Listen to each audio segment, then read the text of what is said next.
So I gotta take this axle tube back off.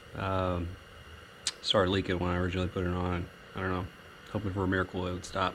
Try to put some Permatex on there as well. I'll show you all where it's leaking from and what you need to do to fix it. First I'm gonna take this cotter pin off and loosen the main nut just a little bit, just to where it's not super tight. That way I don't have to get crazy with it or put any type of fixtures on it to keep it from rotating when I try to take it all the way up.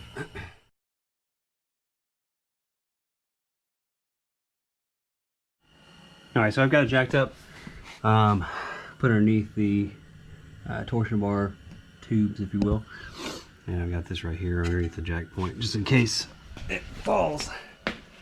But, so I loosened these before I jacked up to you. I'm going to go ahead and take these off. Once I get them off, I'm going to start draining the transaxle. Now I'm going to take the nut off right here, and if you have any issues with the turning and you can't hold it for the rest of it, just put the handbrake on. Now I'm going to drain the transaxle fluid from this drain plug right here. I've got the rear end sitting a little bit further back or further up, so hopefully that'll kind of help me not have to put as much in on the backside. But it is a 17 millimeter Allen key, just like this guy.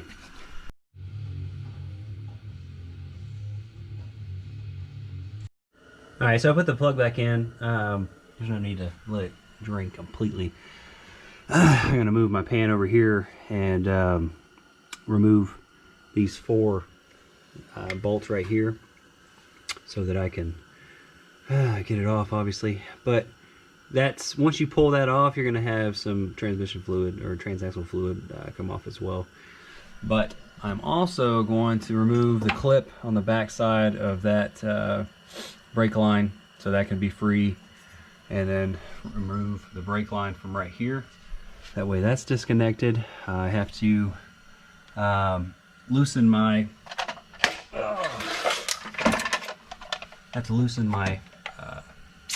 rubber boot back there.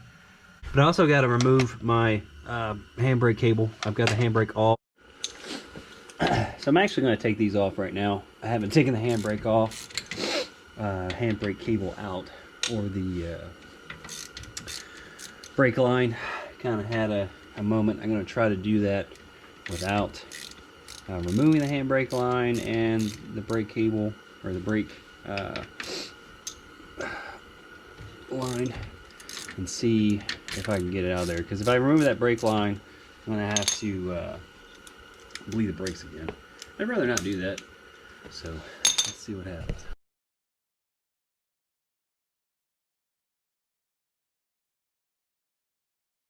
So I ended up having to take the brake line off the back and the handbrake cable. But just make sure you replace that gasket right there for this setup. This is a long axle setup. I just got the one gasket on that side. I had no issues with leaks. I'm pulling this thing off, and I don't know what happened, but this gasket right here is, or sorry, O-ring is pissed off. But you got this guy. It has the bevel side end. And you got the O-ring. I'm going to set that to the side as well. Just kind of remind me of what came off where. Obviously that, then that. Then you have your washer. And then once we get everything loose, then I'm going to have to take and squeeze it this way to where it's pulling this guy off of the the axle. So right now I'm gonna remove these 3 bolts and nuts. I forgot to tell you, I took off the bolt and nut on the bottom of the strut. But once I get these off and kind of out of the way, then I'm gonna remove the hardware and studs off the plate, which I'll point out here in a minute.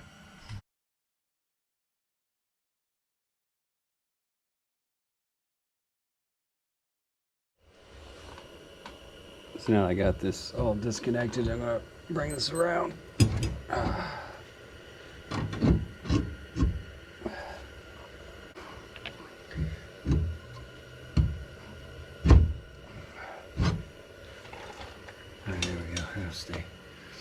So now I got to remove the boot.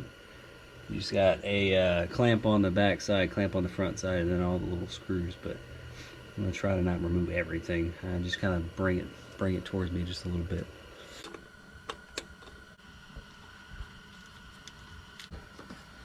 Try to lose my hardware. So once I got that loosened up, I just pulled the boot towards me, like I said. You can see it's it's obviously leaking out some transmission fluid, transaxle fluid. I'm just going to loosen those nuts right there, and then we'll be ready to press this thing off.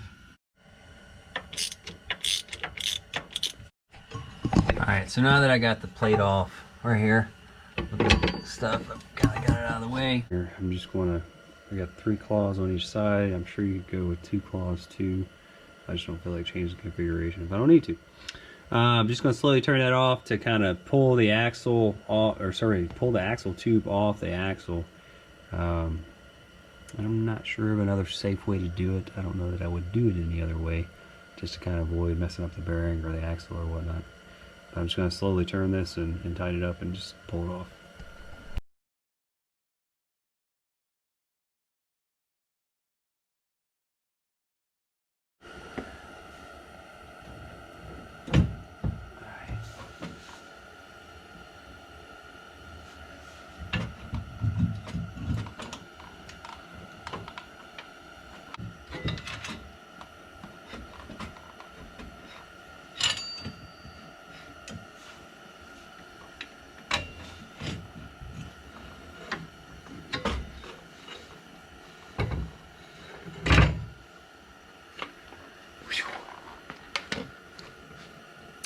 Now, let's get this bearing out.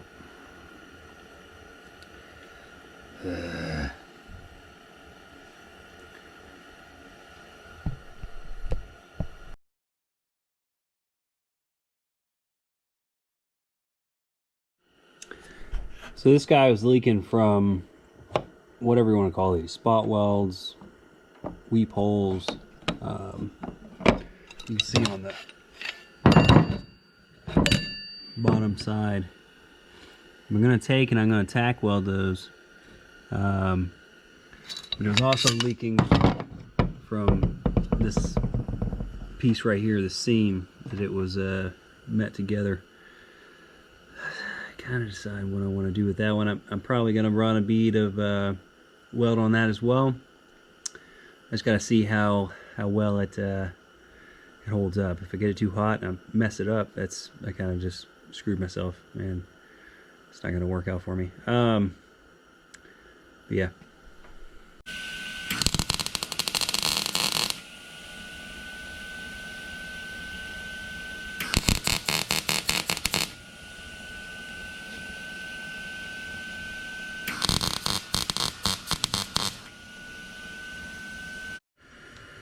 Alright, so yeah, I'd agree. This does not look very good. But I promise you one thing, you're not going to see this video if it doesn't work. So, yeah, I did the spot weld, and spot welds are pretty good. My continuous weld around the entire circle was not the best, but that's one reason why I put Permatex on here. Ultra Gray, I believe it was. And you can see, you can see a little bit of discoloration when I went all the way around. But you can also see that shiny spot in the little hole is my weld from the other side. So I definitely did a good job of getting the weld in little spot weld area. The only thing I'm slightly concerned about is the ring, but I think we're good to go. A lot better than what it was. And shims are very important. I believe I used 2 shims on the last install that I did. I'll just verify if you pull 2 shims off, put 2 shims back on. But if they look super thick, maybe measure them. But you just want to make sure that you have, when you rotate this thing up and down from the end, you have a little bit of play. Just look in the top right corner right now and click on that video if you want some more details. But you don't want it to be super loose, you don't want it to be super tight. But I'm gonna lube up these gaskets with aviation Permatex. Put them on first. And then I will put the axle tube back on. Now I got the gaskets back on there. I just used two, pulled two off, and pulled two back on. Make sure when you put the tube on, you've got this little guy right here pointing forward. That's where your brake line goes. Alright, so now I got the bolts in, or the nuts rather. Got them snugged up. Got the axle tube repositioned. Once I get these 3 bolts in, I'm going to jack this arm up a little bit so that I can put the boot on properly and tighten all the nuts and all that stuff down. Then I can lower it back and continue on. Alright, so I put a little bottle jack on the bottom of this to lift it up so I can put the boot in position. Get it in there nice and even. And if you took the boot off completely, or if you're replacing it, make sure this boot is facing either forward, or sorry, back or forward. Don't have it up or down. You can cause leaks if it's down, and if it's up, you can get a bunch of dust in there. That's not good. Alright, so you want to make sure that boot is all the way up against there, as far as it'll go. I mean, don't like make it super wide or anything, but just make sure it's flush and that you're tightening the clamp around it evenly, and it's not too far forward, back, whatever, sideways, kinked. Same thing for this guy. Once you're done, then you'll tighten up the screws on the side. Don't get crazy with tightening those; it'll cause it to get cattywampus and leak there too. Alright, so now I got the boot all tightened up. Everything's good. Make sure this doesn't move, and make sure it doesn't slide back and forth. Snug these up, and then we're going to drop it back down. Alright, so I put the bolt with the washer and nut back on right here, and then the 3 bolts and nuts and washers on here. Just make sure this guy is facing out so they can hit the stop correctly, but it just goes on the outside over here and the outside over there. So I didn't take this completely off, but you've got a little spacer right here. Just make sure that's on there, and then the wheel bearing. And I'm just going to take it and gently tap on the inside right here, just gently. And it'll go in about halfway. I mean, you can also too, you get a little bit of play in the drive shaft.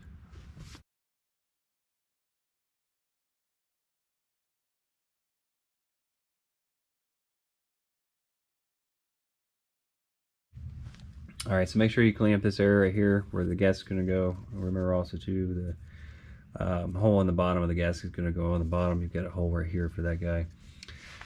Aviation Permatex again. I'm going to put some on there. Slap it on there, but make sure that's clean. If that's got a bunch of oil and stuff on it, you put the gas on there. It doesn't matter if you put Permatex on there or whatever. It's not really going to seal right.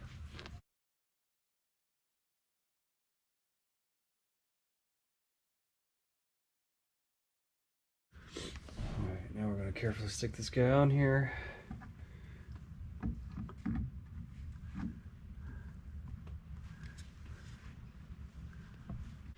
Look at my lineup. I'm going to replace this guy, and the washer as well. This guy got a little pissed off.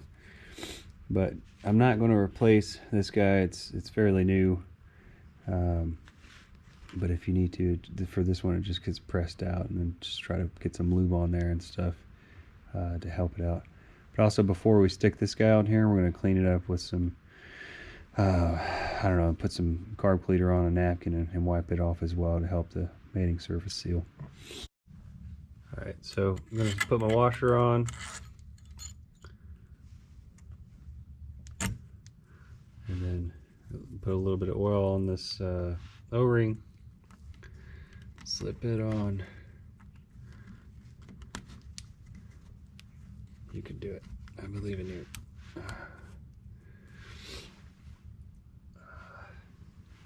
You see how you got a bevel inside here? Wipe this off a little bit. We'll have bevel facing in. And we're going to put our O-ring. Hopefully it doesn't fall off when I do this. I lubricated it with a little bit of oil as well. You want to be very careful and make sure this is seated. And this guy is going to be facing down.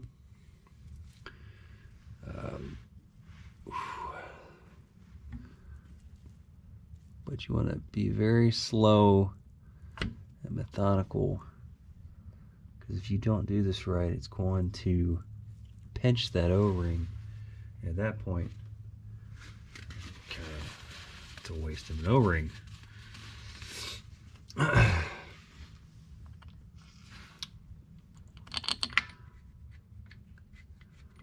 Put our hardware in. Gotta keep some tension on that thing so it's not allowing that O-ring to potentially flop off.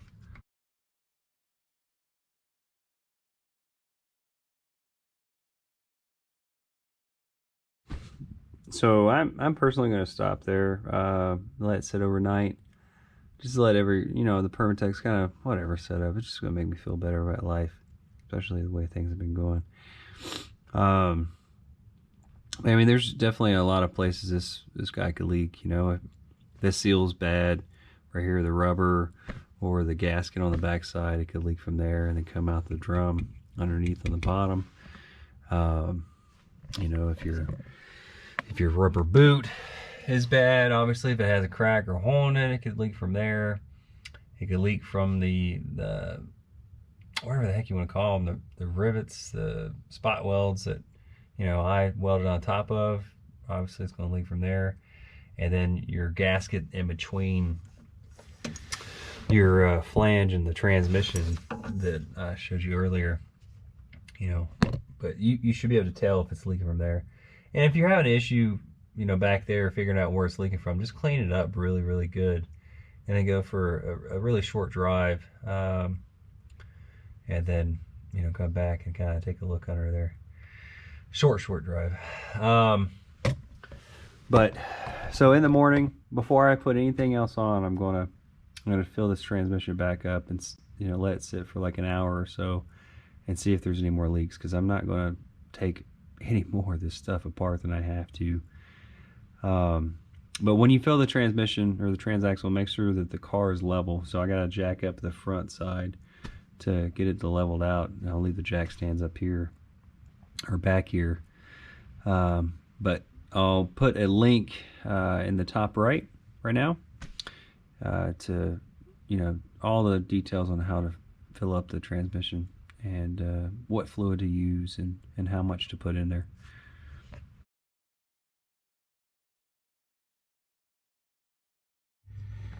So I've been letting it sit for a little bit, kind of make sure that axle tube that I took off is filling up, but you can see that it's level with the bottom of that hole.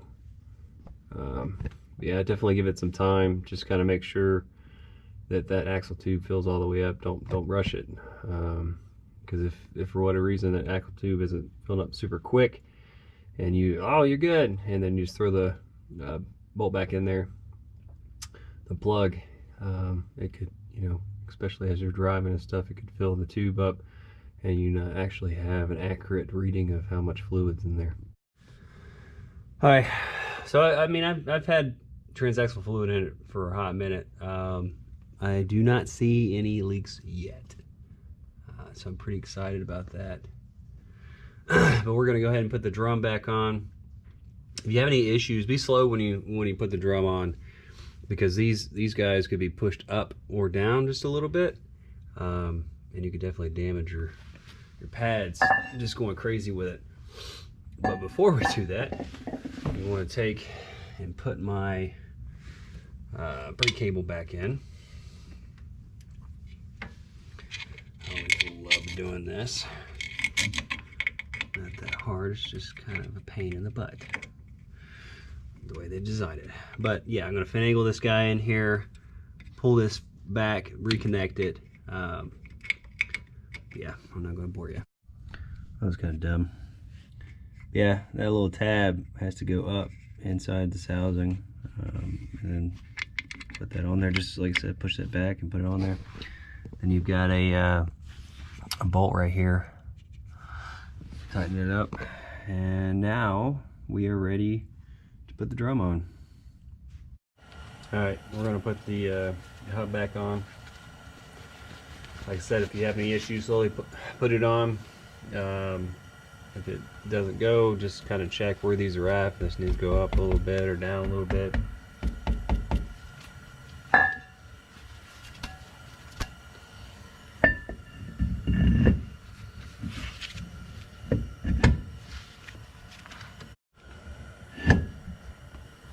We're going to put our nut on. We're going to tighten it as much as we can without putting the tire on and all that. Once you get the tire on, you can tighten it up as much as you can again. And then once we get the tire touching the ground, we'll tighten it up even more. And then once we get the weight all the way on the ground, we'll torque it to spec.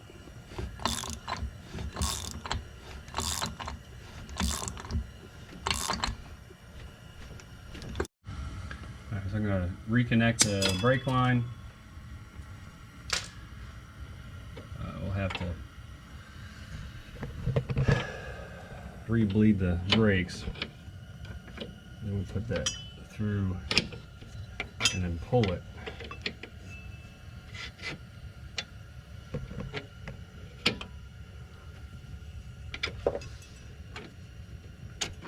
Being difficult, so I'm going to tighten this first, and then we'll mess with that a little bit later.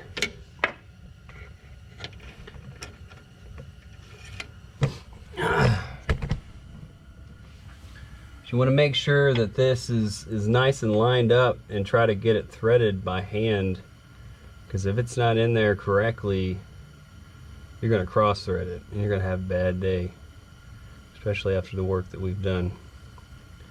Sorry, leaking.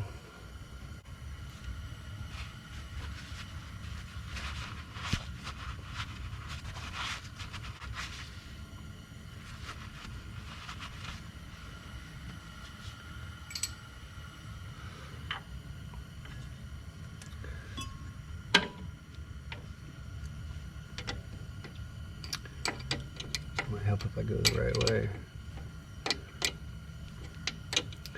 Just want to get this snug. And I mean, you can bleed the brakes like this if you wanted to. It would definitely, you know, give you a little bit more space to work with.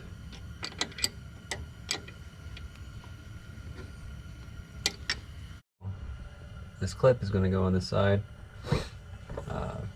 Just knock it in with a hammer. Make sure that the line is forward enough to get in behind that little lip right there. So I have a few more things I'm going to do. I'm going to go ahead and post this video in a few. But the final torque for this is going to be 250 foot-pounds. But make sure too that you've got cotter pin alignment. So like right now, if this was torqued, obviously it needs to be torqued just a teeny bit more.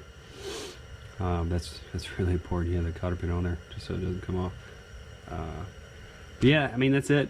Just make sure you obviously torque down your lug nuts or lug bolts. And yeah, if you have any questions, just let me know. Put them in the comments. Like the video, please, and subscribe.